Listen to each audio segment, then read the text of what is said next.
Warren. Thank you, Mr. Chairman. Mr. Stumpf, the Wells Fargo Vision and Values Statement, which you frequently cite, says, quote, "We believe in values lived, not phrases memorized. If you want to find out how strong a company's ethics are, don't listen to what its people say, watch what they do." So let's do that. Since this massive years-long scam came to light, you have said repeatedly, quote, "I am accountable." But what have you actually done to hold yourself accountable? Have you resigned as CEO or chairman of Wells Fargo? The board, I serve at Have you resigned? No, I've not. All right. Have you returned one nickel of the millions of dollars that you were paid while this scam was going on? Well, first of all, this was by 1% of our people. That's not my question. My question, this is about responsibility. Have you returned one nickel of the millions of dollars that you were paid while this scam was going on? The board will take care of that. Have you returned one nickel of the money you earned while this scam was going on? And the board will do. I will take that as a no then.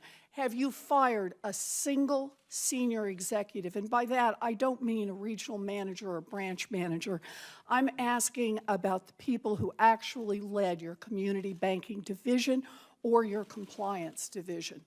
We've made a change in our regional, to lead our regional bank. I just said, I'm not asking about regional managers. I'm not asking about branch managers. I'm asking if you have fired senior management, the people who actually led community banking division, who oversaw this fraud, or the compliance division that was in charge of making sure that the bank complied with the law.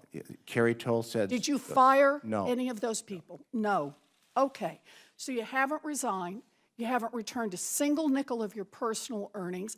You haven't fired a single senior executive.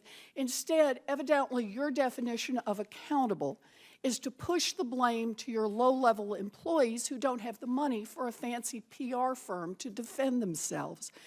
It's gutless leadership. In your time as chairman and CEO, Wells has been famous for cross-selling, which is pushing existing customers to open more accounts. Cross-selling is one of the main reasons that Wells has become the most valuable bank in the world. Wells measures cross-selling by the number of different accounts a customer has with Wells.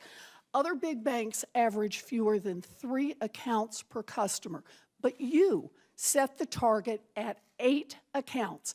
Every customer of Wells should have 8 accounts with the bank. And that's not because you ran the numbers and found that the average customer needed 8 banking accounts. It is because, quote, 8 rhymes with great.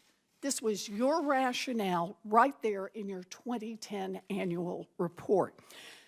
Cross-selling isn't about helping customers get what they need. If it was, you wouldn't have to squeeze your employees so hard to make it happen.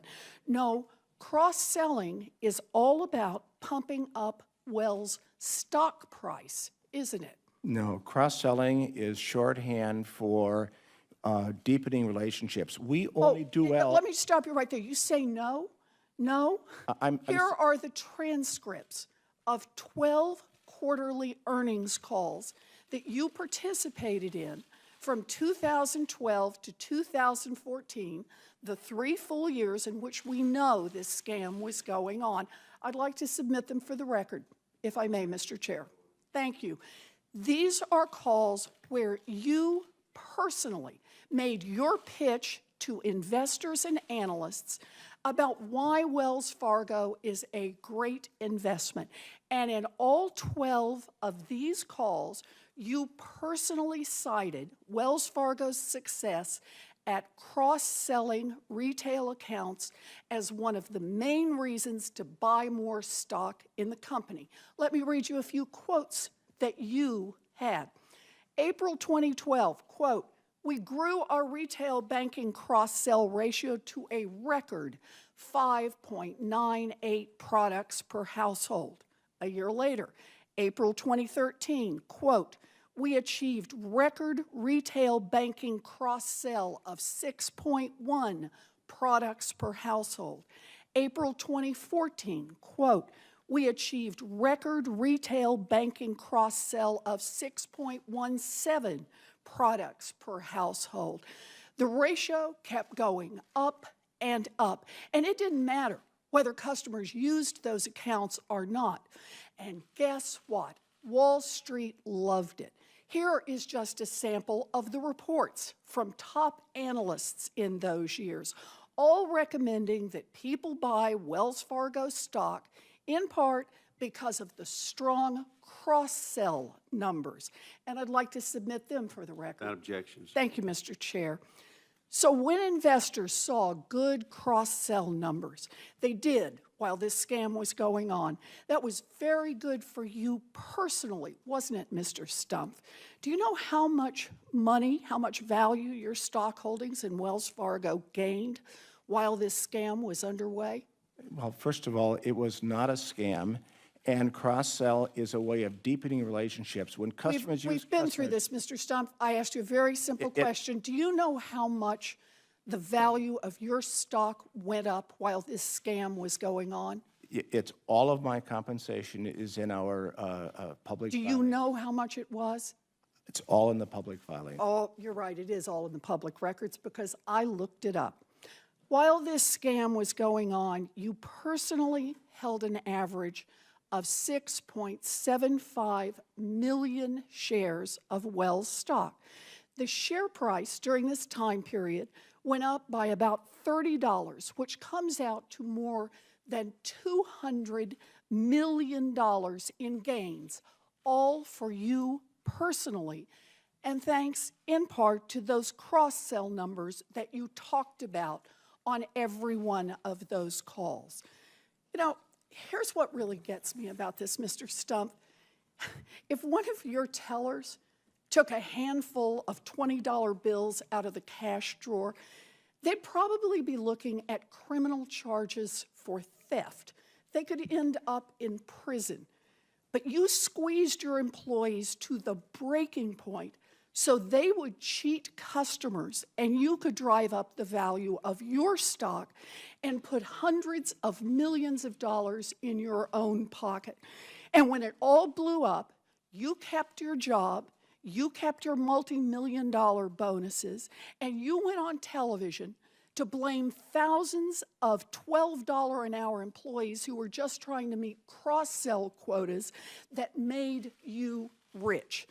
This is about accountability. You should resign. You should give back the money that you took while this scam was going on, and you should be criminally investigated by both the Department of Justice and the Securities and Exchange Commission. You know, this just isn't right. A cashier who steals a handful of 20s is held accountable, but Wall Street executives who almost never hold themselves accountable, not now and not in 2008 when they crushed the worldwide economy. The only way that Wall Street will change is if executives face jail time when they preside over massive frauds. We need tough new laws to hold corporate executives personally accountable, and we need tough prosecutors who have the courage to go after people at the top. Until then, it will be business as usual. And at giant banks like Wells Fargo, that seems to mean cheating as many customers, investors, and employees as they possibly can. Thank you, Mr. Chair. Senator Vitter.